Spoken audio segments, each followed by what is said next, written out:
A major warning is emerging in the precious metals market, and it's one that gold and silver holders cannot afford to ignore. According to veteran market analyst Francis Hunt, the silver market is approaching a moment that could redefine wealth for an entire generation. What he is seeing now is not speculation, not hype, and not guesswork. It is a convergence of technical patterns, supply constraints, and historical precedent that points toward an explosive repricing of silver. At the center of Hunt's warning is the gold to silver ratio, one of the most important but misunderstood indicators in the commodities world. This ratio measures how many ounces of silver it takes to buy 1 ounce of gold. Historically, this ratio has fluctuated within a broad range, but what has happened over the last several years is unprecedented. The ratio surged to extreme levels, reaching as high as 126, signaling that silver had become historically cheap relative to gold. Hunt believes that this distortion has now reached its breaking point. For decades, silver has been suppressed, undervalued, and treated as a secondary metal compared to gold. But markets do not tolerate extreme imbalances forever. According to Hunt, the gold to silver ratio has now entered what he calls the contagion phase, a stage where long-standing distortions unwind rapidly and violently. Once this phase begins, price movements accelerate, momentum feeds on itself, and outcomes that once seemed impossible suddenly become reality. The technical picture is alarming and exciting at the same time. Hunt has been tracking a massive head and shoulders formation on the gold to silver ratio chart for years. Recently, the ratio broke below a critical level near 65. This was not a routine move. It was a structural breakdown that triggered a macro reversal pattern, one that suggests the ratio could fall much further than most analysts expect. Conservatively, the technical setup alone points to a drop toward 32, but Hunt does not believe it will stop there. In his view, the ratio is eventually heading into single digits, something that many mainstream commentators dismiss as impossible. Yet history tells a different story. There have been periods in the past where silver dramatically outperformed gold, especially during late-stage bull markets when monetary confidence eroded and investors rushed toward tangible assets. The implications of such a move are staggering. If gold trades at $3,000 per ounce and the ratio falls to 9, silver would be priced above $330 per ounce. And that is merely a mathematical projection, not a speculative target. Hunt argues that markets rarely stop at fair value during bull cycles. Instead, they overshoot. They move beyond logic, beyond reason, and into territory driven by emotion, panic, and fear of missing out. This is where Hunt's outlook becomes truly explosive. He believes silver could surge far beyond $300, potentially reaching $500, $1,000, or even $2,000 per ounce when measured in what he calls old money terms. These numbers sound absurd to those anchored to today's prices, but Hunt reminds investors that parabolic markets always look ridiculous in hindsight. Every major bull market in history appeared unbelievable before it happened. Silver, he explains, does not move gradually at the end of a cycle. It moves vertically, but price action is only part of the story. The supply side of the silver market is even more troubling. Unlike gold, most silver is not mined directly. Roughly 60 to 70% of global silver production comes as a byproduct of mining other metals such as copper, zinc, and lead. This means silver supply cannot be easily ramped up in response to rising prices. Even if silver demand explodes, miners cannot simply turn on the tap. At the same time, industrial demand for silver is accelerating at an alarming pace. Silver is a critical component in solar panels, electronics, medical devices, and now next-generation solid-state batteries. Hunt warns that these new battery technologies alone could consume the entirety of current global silver production. If that happens, there would be nothing left for solar energy, nothing for electronics, and nothing for private investors. This is not a future problem. Hunt believes the supply crisis has already begun. Most investors, however, are completely unaware. They are focused on short-term price fluctuations, waiting for pullbacks that may never come, and underestimating the scale of what is unfolding. Hunt describes this as the calm before the storm, a moment where opportunity still exists, but only for those willing to act before the crowd realizes what is happening. He also issues a stark warning about investor psychology. In every major silver bull market, the majority of participants sell far too early. Hunt introduces what he calls the law of the parabola, a mathematical reality that governs exponential price moves. In parabolic rallies, most of the gains occur at the very end. In fact, the final 5 to 10% of the move often accounts for nearly half of the total profit. This is where discipline becomes critical. As silver rises to $100, $150, or $200 per ounce, many investors will believe they have won. They will take profits, congratulate themselves, and exit the market. But history shows that this is often the worst possible time to sell. According to Hunt, those who exit early will watch in disbelief as silver continues to climb to levels they never imagined without them. He emphasizes that this is not about greed. It is about understanding market structure. Parabolic moves do not end quietly. They end with blow-offs, with panic buying, and with prices that overshoot every reasonable target. Silver bull markets are particularly violent because the market is small, thinly traded, and heavily shorted. When momentum flips, there is nowhere for price to go but straight up. At that point, Hunt says, the discussion is no longer about dollars and cents. It becomes a question of what money even means. If silver reaches 4-digit prices, it likely coincides with a breakdown in the existing monetary system. Whether the unit of account is a traditional dollar, a digital currency, or something else entirely becomes irrelevant. What matters is ownership of real, tangible assets. Silver, long ignored and manipulated, could become one of the most sought-after assets on Earth. Hunt draws parallels to previous cycles, including the 1970s and the 2011 silver rally. In each case, the gold-to-silver ratio collapsed rapidly once it began to move. The current setup, he argues, is even more extreme. The ratio breaking below 65 was the starting gun, and the race is already underway. Those paying attention are positioning themselves now, while the majority remains frozen by indecision.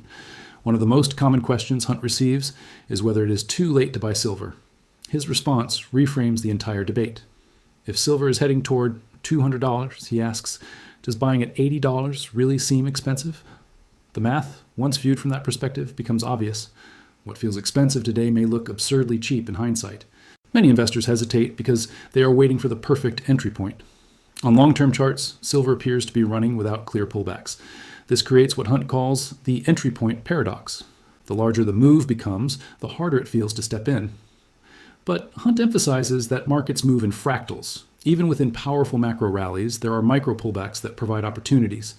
He advises investors to use multiple time frames. While the monthly chart may show a vertical climb, shorter-term charts often reveal brief consolidations and retracements. These moments allow disciplined buyers to enter without chasing blindly. Hunt practices what he preaches, using real trading platforms and deploying real capital, not theoretical models. He points out that silver is not alone. Gold, Bitcoin, and other hard assets are all trending higher, reflecting a broader shift in confidence away from fiat systems and toward tangible stores of value.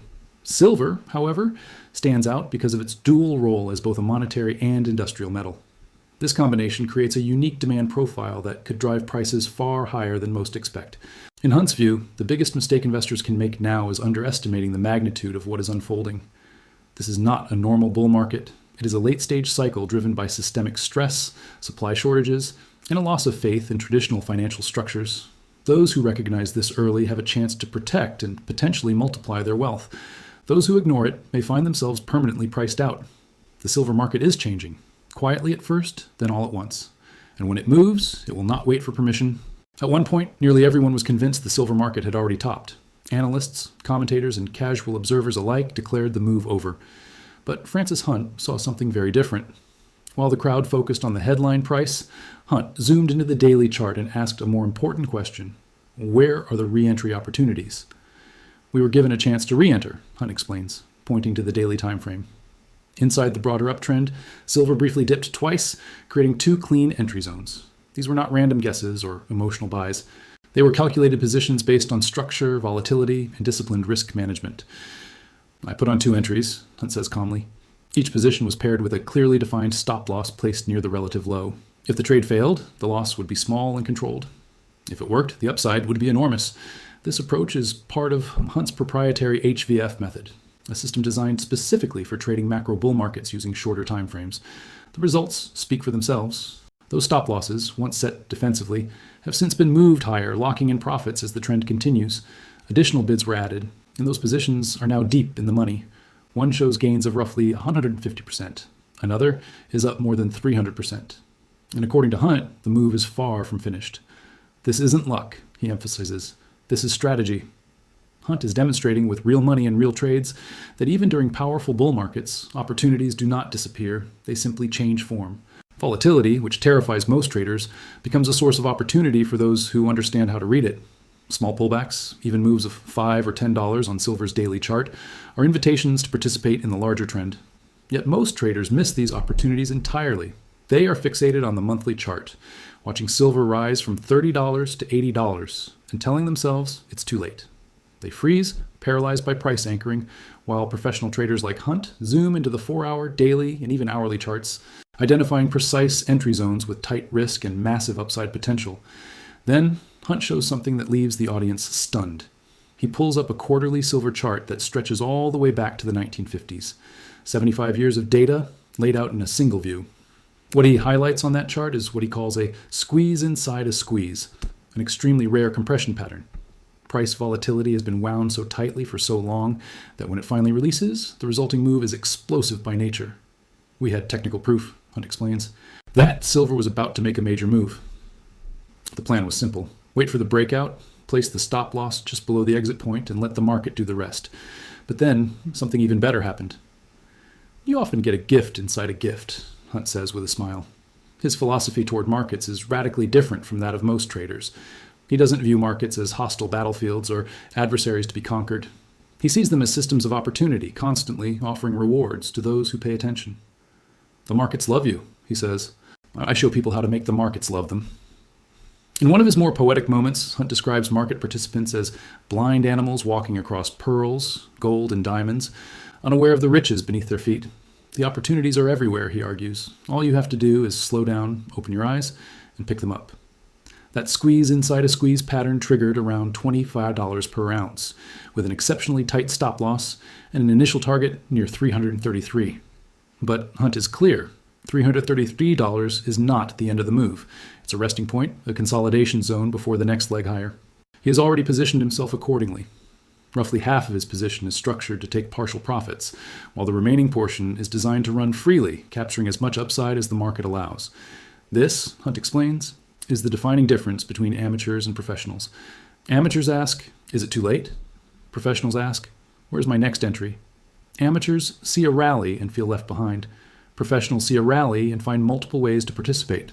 Hunt's message is unambiguous. The move in silver has begun, but it is nowhere near finished. And for those willing to learn how to trade within volatility rather than fear it, the opportunity remains wide open. But then, Hunt turns to what he believes is the most misunderstood and most dangerous aspect of the silver market: supply. What he is about to reveal, he says, changes everything. He pulls up a chart of the gold to silver ratio going back decades. The ratio, which measures how many ounces of silver it takes to buy 1 ounce of gold, has remained abnormally high for an unusually long period. The question is why. Silver has been suppressed for years, Hunt says, but it goes deeper than people realize. He zooms out further, back to 2007, then to the 1960s, during the Vietnam War era. What emerges is a disturbing long-term pattern. As the world became more financialized, silver prices were pushed lower relative to gold. Paper markets expanded, derivatives multiplied, and the perception of abundance masked the reality of scarcity. Historically, the gold to silver ratio operated within natural ranges. In ancient Egypt, it was around 8:1. In other periods, it fluctuated between 10:1, 12:1, or 15:1. Even during times of manipulation, it rarely stayed above 30:1 for extended periods. Never in human history, Hunt stresses, has the ratio remained above 100 for as long as it has in recent decades. The reason, he explains, was the illusion of abundant above-ground inventory. Vast amounts of physical silver were believed to be sitting in vaults, ready to be mobilized if prices rose. This inventory was used to justify price suppression and to reassure markets that supply was plentiful. But then Hunt drops the bombshell. Or, Durdes, if you don't keep it in a safe inside the borders of your own country, he says, you don't have it. In other words, much of the supposed above-ground silver inventory does not exist in any meaningful, accessible form. It is leased, rehypothecated, pledged multiple times, or simply gone. The inventory advantage that kept prices suppressed is disappearing, and once it's gone, the true supply crisis will be impossible to hide. Then comes the production problem that almost no one talks about. Between 60 and 70% of the world's silver, Hunt explains, is produced as a byproduct of mining other metals: zinc, copper, lead, gold. Silver is often just an incidental output, not the primary target. That means only about 30 to 40% of silver supply comes from miners whose actual goal is to extract silver. This is catastrophic from a supply response perspective. When silver prices rise, production does not surge. A copper miner does not suddenly double output because silver hits $100. They are mining for copper. The silver is incidental. It's a bonus, not the motivation. This creates a structural impossibility. Demand can explode, but supply cannot respond, regardless of price. And demand, Hunt argues, is about to go parabolic. The world is being pushed into electric vehicles, solar energy, smart grids, and digital infrastructure. Every one of these systems requires silver. As technology becomes more compact, more efficient, and more electrified, silver use increases, not decreases. Hunt points to the coming shift towards solid-state batteries. These batteries can power electric vehicles for hundreds of kilometers and recharge in minutes rather than hours. They are a technological breakthrough, but they come with a hidden cost. They require massive amounts of silver. According to Hunt's analysis, if just 20% of vehicles adopted these next-generation batteries, they would consume 100% of current global silver production. One industry alone would absorb the entire supply. That leaves no silver for electronics, no silver for solar panels, no silver for industrial applications, and no silver for investors. This is why Hunt believes the silver market is approaching a point of no return. The suppression era is ending. The illusion of abundance is collapsing. And when the market fully recognizes the scale of the supply-demand imbalance, prices will not adjust slowly, they will gap higher. Silver, long dismissed and ignored, is on the verge of becoming one of the most critical and contested resources on the planet. And by the time the headlines catch up, the opportunity will already be gone. Silver is no longer just an investment metal. It has become a strategic resource, and that reality is beginning to collide with a supply system that simply cannot keep up. Every solar panel installed anywhere in the world requires silver paste for electrical conductivity. As governments push aggressively toward renewable energy, solar installations are accelerating at record speed. At the same time, silver is embedded in nearly every piece of modern technology. Smartphones, computers, medical equipment, satellites, military hardware, and advanced weapon systems. Defense applications, in particular, consume large quantities of silver because of its heat resistance and conductivity. As Francis Hunt notes, modern weapon systems are extremely demanding technologically, and silver is essential to making them work. The result is a supply-demand equation that is fundamentally broken. Hunt believes we are entering a world where silver demand could be 5, 10, or even 20 times higher than current production levels. And unlike other commodities, there is no quick solution on the supply side. You cannot open a silver mine overnight. It takes years of exploration, permitting, and construction, and billions of dollars in capital. Even then, many silver mines have struggled to remain profitable because silver prices have been suppressed for decades. As Hunt explains, extracting silver requires enormous amounts of energy. Digging a hole in the ground deep enough to retrieve silver ore is expensive, and for years the price offered by the market simply hasn't justified the effort. Silver has been too cheap for too long.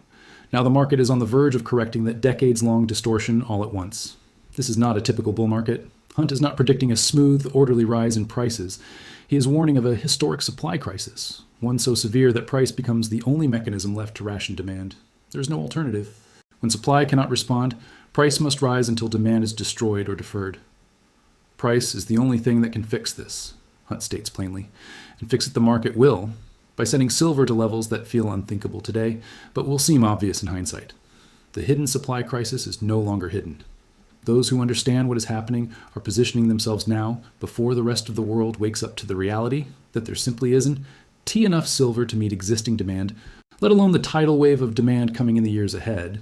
Hunt has already laid out the technical breakdown, the re-entry opportunities, and the supply shock. But now comes the most difficult question of all, the one that separates those who build generational wealth from those who watch it slip away. When do you sell? Hunt addresses this directly because he knows this is where most investors fail. The instinct to sell early is powerful, especially when profits become life-changing. But his answer is not what most people expect. The exit strategy for silver, Hunt explains, should not be based on price targets or emotional round numbers like $100 to $300 or even $500. It should be based on the same indicator that triggered this entire move in the first place, the gold to silver ratio. That ratio, which measures how many ounces of silver it takes to buy 1 ounce of gold, is the true signal. Hunt believes it will eventually collapse into single digits. When that happens, the final phase of the bull market begins, the phase where fortunes are made or lost, depending on discipline.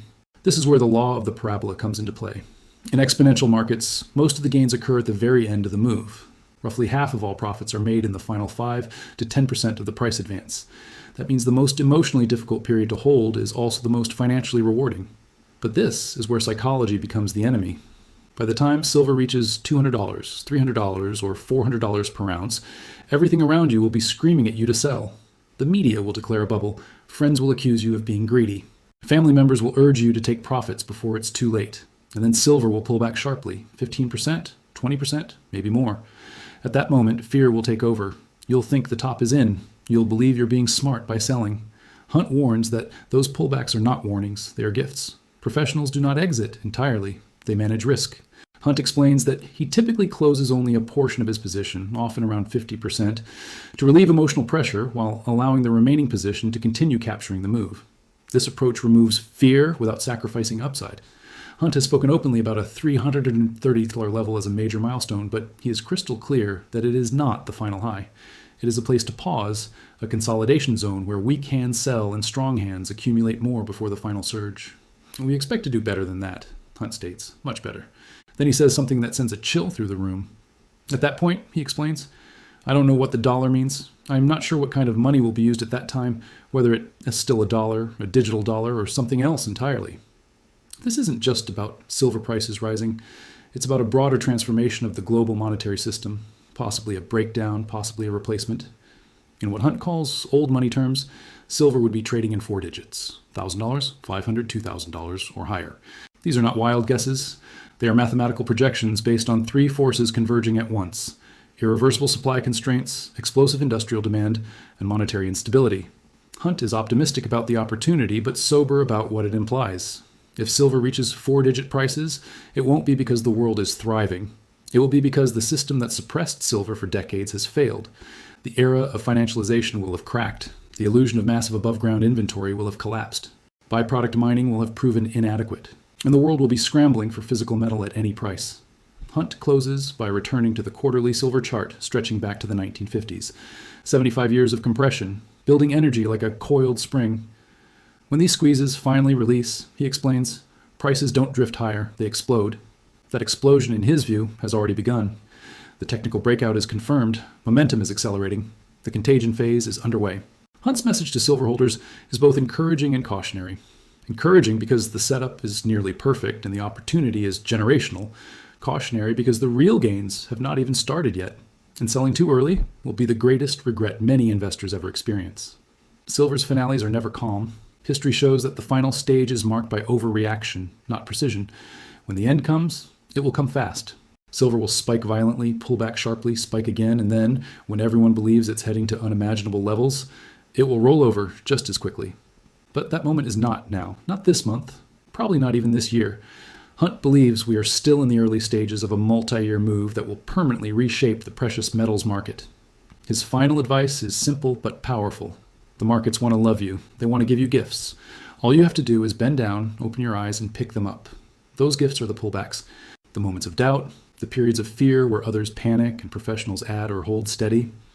Francis Hunt has laid out the entire roadmap, the technical structure, the supply crisis, the demand explosion, the entry strategy, and the exit framework. Now the responsibility shifts to you. Will you buy what feels expensive today but looks cheap tomorrow? Will you have the discipline to hold through volatility? Or will you look back years from now and say, I knew silver was going higher. I just didn't stay in? The clock is ticking. Silver does not wait. The train is leaving the station. The only question left is whether you on it or standing on the platform, watching generational wealth disappear into the distance. Francis Hunt has given you the map. The rest is up to you.